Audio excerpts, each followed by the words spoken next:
നമസ്കാരം. പ്രാദേശിക വാർത്തകൾ വായിക്കുന്നത് അനിൽ ചന്ദ്രൻ. പ്രധാന വാർത്തകൾ.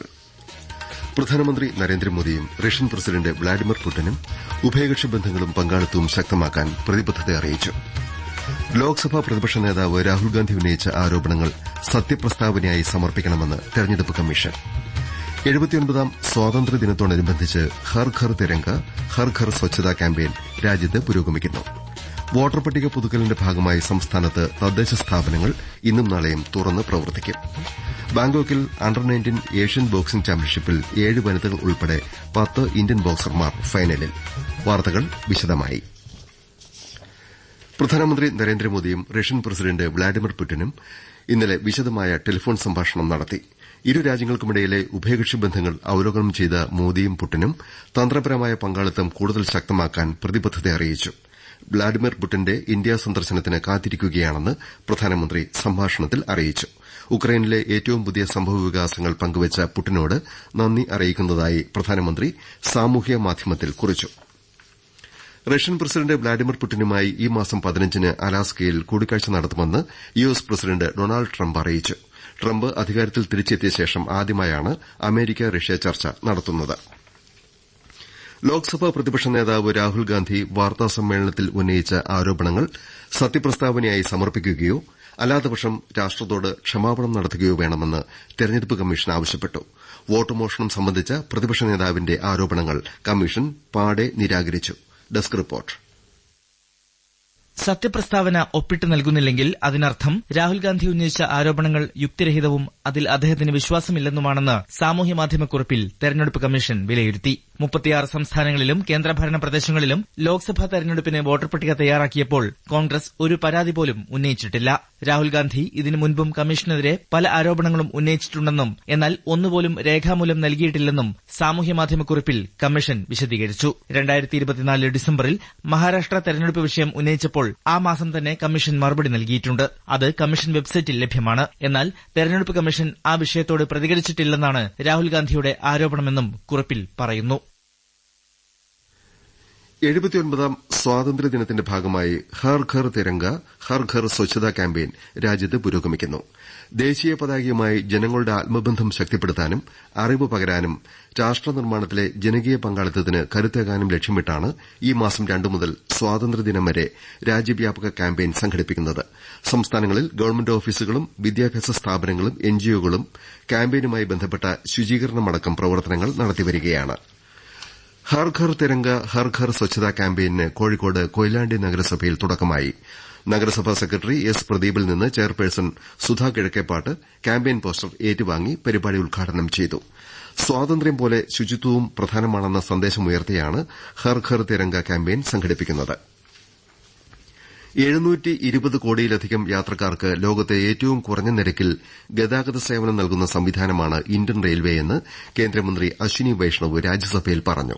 2023-24 യാത്രക്കാർക്ക് 60,466 കോടി രൂപ സബ്സിഡി നൽകിയതായി രേഖാമൂലം നൽകിയ മറുപടിയിൽ കേന്ദ്രമന്ത്രി അറിയിച്ചു. യാത്രാച്ചെലവിന്റെ 45%-മാണ് ഈ തുക. ദിവ്യാംഗർ, രോഗികൾ, വിദ്യാർത്ഥികൾ തുടങ്ങിയ വിഭാഗക്കാർക്ക് സബ്സിഡി തുകയ്ക്ക് മുകളിലും ഇളവുകൾ നൽകുന്നുണ്ടെന്ന് വൈഷ്ണവ് അറിയിച്ചു. അമൃത് ഭാരത് സ്റ്റേഷൻ പദ്ധതി പ്രകാരം ഇതുവരെ 1337 സ്റ്റേഷനുകൾ വികസനത്തിനായി കണ്ടെത്തിയിട്ടുണ്ടെന്നും ആദ്യഘട്ടത്തിൽ 105 സ്റ്റേഷനുകളുടെ പ്രവൃത്തികൾ പൂർത്തിയായതായും അശ്വിനി വൈഷ്ണവ് പറഞ്ഞു. പ്രധാനമന്ത്രി നരേന്ദ്രമോദിയുടെ ആകാശവാണി മൻ കി ബാത്ത് പരിപാടി തുടക്കം മുതൽ ഇതുവരെ 34 കോടിയിൽപ്പരം രൂപ വരുമാനമുണ്ടാക്കിയതായി കേന്ദ്ര സഹമന്ത്രി ഡോക്ടർ എൽ മുരുകൻ രാജ്യസഭയെ അറിയിച്ചു. വിദ്യാഭ്യാസം, ആരോഗ്യം, പരിസ്ഥിതി, കണ്ടുപിടുത്തം, സാമൂഹ്യ സേവനം തുടങ്ങിയ മേഖലകളിലെ പ്രചോദനകരമായ നിരവധി വിഷയങ്ങൾ പ്രതിമാസ റേഡിയോ പരിപാടിയിൽ പ്രധാനമന്ത്രി പങ്കുവയ്ക്കുന്നുണ്ട്. ഇന്ത്യയിലെയും ലോകത്തെയും ശ്രോതാക്കൾ സാമൂഹ്യമാധ്യമ പ്ലാറ്റ്ഫോമുകൾ വഴി മൻ കി ബാത്തിന്റെ ആരാധകരായി മാറിയിട്ടുണ്ടെന്നും എഴുതി നൽകിയ മറുപടിയിൽ ഡോക്ടർ മുരുകൻ വ്യക്തമാക്കി. മറാത്തി ചിത്രം ഖാലിദ് കാ ശിവജിയിൽ ഛത്രപതി ശിവജിയുടെ ചരിത്രം വളച്ചൊടിച്ചെന്ന പരാതികളിൽ കേന്ദ്ര വാർത്താവിതരണ പ്രക്ഷേപണ മന്ത്രാലയം നിർമ്മാതാക്കൾക്ക് നോട്ടീസ് അയച്ചു. സിനിമ ശിവജിയെ വികലമായി ചിത്രീകരിച്ചെന്നും പ്രദർശനം നിരോധിക്കണമെന്നും ആവശ്യപ്പെട്ട് ഒട്ടേറെ പരാതികൾ മന്ത്രാലയത്തിന് ലഭിച്ചിരുന്നു. ഇക്കാര്യത്തിൽ വിശദീകരണം ആവശ്യപ്പെട്ടാണ് നിർമ്മാതാക്കൾക്ക് നോട്ടീസ് അയച്ചത്. ഏഷ്യയിലെ ഏറ്റവും നീളമേറിയ ചരക്കു ട്രെയിൻ രുദ്രാസ്ത്ര വിജയകരമായി പരീക്ഷണ ഓട്ടം പൂർത്തിയാക്കി. യുപിയിലെ ചന്ദോലിയിൽ നിന്ന് ജാർഖണ്ഡിലെ ഗഡ്വായിലേക്കായിരുന്നു 4.5 കിലോമീറ്റർ നീളമുള്ള ട്രെയിനിന്റെ പരീക്ഷണ ഓട്ടം. 2 ചരക്ക് ട്രെയിനുകളുടെ റാക്കുകൾ കൂട്ടിച്ചേർത്താണ് 345 വാഗണുകളോടെ ട്രെയിൻ തയ്യാറാക്കിയത്. ഉന്നത വിദ്യാഭ്യാസ സ്ഥാപനങ്ങളിലെ വിദ്യാർത്ഥികളുടെ മാനസികാരോഗ്യവും ആത്മഹത്യാ പ്രതിരോധവും സംബന്ധിച്ച ദേശീയ കർമ്മസേനയുടെ പ്രത്യേക വെബ്സൈറ്റ് പുറത്തിറക്കി. ക്യാമ്പസ് പശ്ചാത്തലം, മാനസിക ബുദ്ധിമുട്ടുകൾ, വിവേചനം, ക്ഷേമനിർദ്ദേശങ്ങൾ എന്നിവയടക്കം വിഷയങ്ങളെക്കുറിച്ച് വിവരശേഖരണത്തിന് തയ്യാറാക്കിയ ഓൺലൈൻ സർവേ ചോദ്യാവലികൾ പോർട്ടലിൽ ലഭ്യമാണ്. സംസ്ഥാനത്ത് തദ്ദേശ തെരഞ്ഞെടുപ്പിന്റെ വോട്ടർ പട്ടിക പുതുക്കലിന്റെ ഭാഗമായി തദ്ദേശ സ്ഥാപനങ്ങൾ ഇന്നും നാളെയും തുറന്ന് പ്രവർത്തിക്കും. കരട് വോട്ടർ പട്ടിക പുതുക്കാൻ ചൊവ്വാഴ്ച വരെ സമയം നീട്ടിയിട്ടുണ്ട്.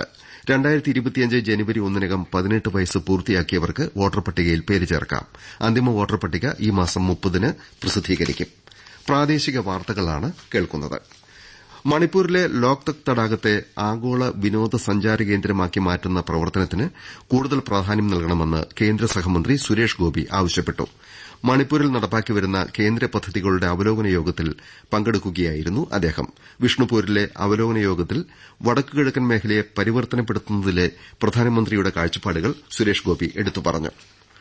തൃശൂർ ലോക്സഭാ മണ്ഡലത്തിലെ വോട്ടർ പട്ടികയിൽ ക്രമക്കേടുണ്ടായെന്ന സിപിഐ സ്ഥാനാർത്ഥിയായിരുന്ന വി.എസ്. സുനിൽകുമാറിന്റെ ആരോപണം ശരിയല്ലെന്ന് സംസ്ഥാന മുഖ്യ തെരഞ്ഞെടുപ്പ് ഓഫീസർ വാർത്താക്കുറിപ്പിൽ അറിയിച്ചു. എല്ലാ തലത്തിലും വോട്ടർ പട്ടിക പരിശോധിക്കാനും പരാതി നൽകാനും കമ്മീഷൻ അവസരം നൽകിയിരുന്നു. ആ സമയത്തൊന്നും പട്ടികയെപ്പറ്റി ആരും പരാതികൾ ഉന്നയിച്ചിരുന്നില്ലെന്ന് മുഖ്യ തെരഞ്ഞെടുപ്പ് officer doctor Rathan U Kelkar വാർത്താക്കുറിപ്പിൽ വിശദീകരിച്ചു. കോഴിക്കോട് ഒളവണ്ണ ഗ്രാമപഞ്ചായത്ത് പ്രസിഡന്റ് പി ശാരുതി 79ാം സ്വാതന്ത്ര്യദിനാഘോഷത്തിൽ വിശിഷ്ടാതിഥിയായി പങ്കെടുക്കും. വിവിധ മേഖലകളിലെ വിജയകരമായ പ്രവർത്തനം പരിഗണിച്ചാണ് ഒളവണ്ണ പഞ്ചായത്ത് പ്രസിഡന്റിന് ചടങ്ങിൽ പങ്കെടുക്കാൻ ക്ഷണം ലഭിച്ചത്. ന്യൂസ് ഡെസ്കിൽ നിന്ന് കൂടുതൽ വിവരങ്ങൾ. UN സുസ്ഥിര വികസന സൂചികയുടെ അടിസ്ഥാനത്തിൽ കേന്ദ്ര പഞ്ചായത്തീരാജ് മന്ത്രാലയത്തിന്റെ റാങ്കിങ്ങിൽ എ ഗ്രേഡും പഞ്ചായത്ത് അഡ്വാൻസ്മെന്റ് ഇൻഡെക്സിലെ മികച്ച ഭരണ വിഭാഗത്തിൽ കേരളത്തിൽ നിന്ന് 1ാം സ്ഥാനവും നേടിയ ഗ്രാമപഞ്ചായത്താണ് ഒളവണ്ണ. ഇതിനു പുറമെ ജൽജീവൻ മിഷൻ പദ്ധതിയിൽ ഏറ്റവും കൂടുതൽ ഹൌസ് കണക്ഷൻ നേടിയ ഒളവണ്ണ പഞ്ചായത്ത് സ്ത്രീ സുരക്ഷ, ബാലസുരക്ഷ, ലൈഫ് മിഷൻ പദ്ധതികളുടെ നടത്തിപ്പിലും ഒട്ടേറെ പുരസ്കാരങ്ങൾ നേടിയിട്ടുണ്ട്. കണ്ണൂർ ജില്ലയിലെ 30 അമൃത് സരോവർ സൈറ്റുകളിൽ വിപുലമായ സ്വാതന്ത്ര്യദിനാഘോഷ പരിപാടികൾ സംഘടിപ്പിക്കും. ദേശീയ പതാക ഉയർത്താനും ഏക് സരോവർ ഏക് സങ്കൽപ് ജൽ സംരക്ഷൺ കാ എന്ന പേരിൽ കാലാവസ്ഥ, ജലലഭ്യത എന്നിവയുടെ പ്രാധാന്യം ബോധ്യപ്പെടുത്തി കലാ സാംസ്കാരിക പരിപാടികൾ സംഘടിപ്പിക്കാനും ഇന്നലെ ചേർന്ന ആലോചനാ യോഗം തീരുമാനിച്ചു. ബാങ്കോക്കിൽ അണ്ടർ 19 ഏഷ്യൻ ബോക്സിംഗ് ചാമ്പ്യൻഷിപ്പിൽ 7 വനിതകൾ ഉൾപ്പെടെ 10 ഇന്ത്യൻ ബോക്സർമാർ ഫൈനലിലെത്തി. വനിതാ ബോക്സർമാരായ നിഷ, മുസ്കൻ, വിനി, നിഷ, ആരതികുമാരി, പാർച്ചി ടോക്കാസ്, കൃതിക, പുരുഷ വിഭാഗത്തിൽ മൌസം സുഹാഗ്, രാഹുൽ കുണ്ടു, ഹേമന്ത് സാങ്മൻ എന്നിവരാണ് ഫൈനലിലെത്തിയത്. അണ്ടർ 23 പുരുഷ വനിതാ ഗുസ്തി ചാമ്പ്യൻഷിപ്പ് ഇന്ന് കാസർകോട്ട് ആരംഭിക്കും. 2 ദിവസത്തെ സംസ്ഥാന ചാമ്പ്യൻഷിപ്പ് അണങ്കൂർ ശാരദാ സഭാ ഭവനിലാണ് സംഘടിപ്പിക്കുന്നത്. 10 വിഭാഗങ്ങളിലായി 200-ലേറെ കായിക താരങ്ങൾ പങ്കെടുക്കും. ഷില്ലോങ്ങിൽ Durand cup football group E മത്സരത്തിൽ North East United FC Shillong ലജോങ്ങിനെ 1-നെതിരെ 2 ഗോളിന് പരാജയപ്പെടുത്തി. ഇതോടെ നോർത്ത് ഈസ്റ്റ് യുണൈറ്റഡ് ഗ്രൂപ്പ് ഇയിൽ 1ാം സ്ഥാനം ഉറപ്പിച്ചു. കേരള രാജ്യാന്തര ചലച്ചിത്രോത്സവം ലോകത്തെ മികച്ച സിനിമകൾ ആസ്വാദകരിൽ എത്തിക്കാനും പുതിയ ചലച്ചിത്ര സംസ്കാരം വളർത്തിയെടുക്കാനും തികച്ചും സഹായകമാണെന്ന് സംവിധായകൻ സയ്യിദ് അക്തർ മിർസ അഭിപ്രായപ്പെട്ടു. കോഴിക്കോട് മേഖലാ ചലച്ചിത്രോത്സവം ഉദ്ഘാടനം ചെയ്യുകയായിരുന്നു അദ്ദേഹം.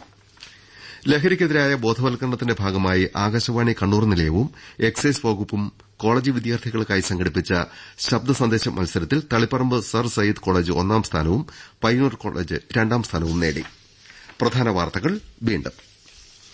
പ്രധാനമന്ത്രി നരേന്ദ്രമോദിയും റഷ്യൻ പ്രസിഡന്റ് വ്ളാഡിമിർ പുടിനും ഉഭയകക്ഷി ബന്ധങ്ങളും പങ്കാളിത്തവും ശക്തമാക്കാൻ പ്രതിബദ്ധത അറിയിച്ചു. ലോക്സഭാ പ്രതിപക്ഷ നേതാവ് രാഹുൽഗാന്ധി ഉന്നയിച്ച ആരോപണങ്ങൾ സത്യപ്രസ്താവനയായി സമർപ്പിക്കണമെന്ന് തെരഞ്ഞെടുപ്പ് കമ്മീഷൻ. 79ാം സ്വാതന്ത്ര്യദിനത്തോടനുബന്ധിച്ച് ഹർ ഘർ തിരംഗ ഹർ ഘർ സ്വച്ഛതാ ക്യാമ്പയിൻ രാജ്യത്ത് പുരോഗമിക്കുന്നു. വോട്ടർ പട്ടിക പുതുക്കലിന്റെ ഭാഗമായി സംസ്ഥാനത്ത് തദ്ദേശ സ്ഥാപനങ്ങൾ ഇന്നും നാളെയും തുറന്ന് പ്രവർത്തിക്കും. ബാങ്കോക്കിൽ അണ്ടർ 19 ഏഷ്യൻ ബോക്സിംഗ് ചാമ്പ്യൻഷിപ്പിൽ 7 വനിതകൾ ഉൾപ്പെടെ 10 ഇന്ത്യൻ ബോക്സർമാർ ഫൈനലിൽ. പ്രാദേശിക വാർത്തകൾ കഴിഞ്ഞു.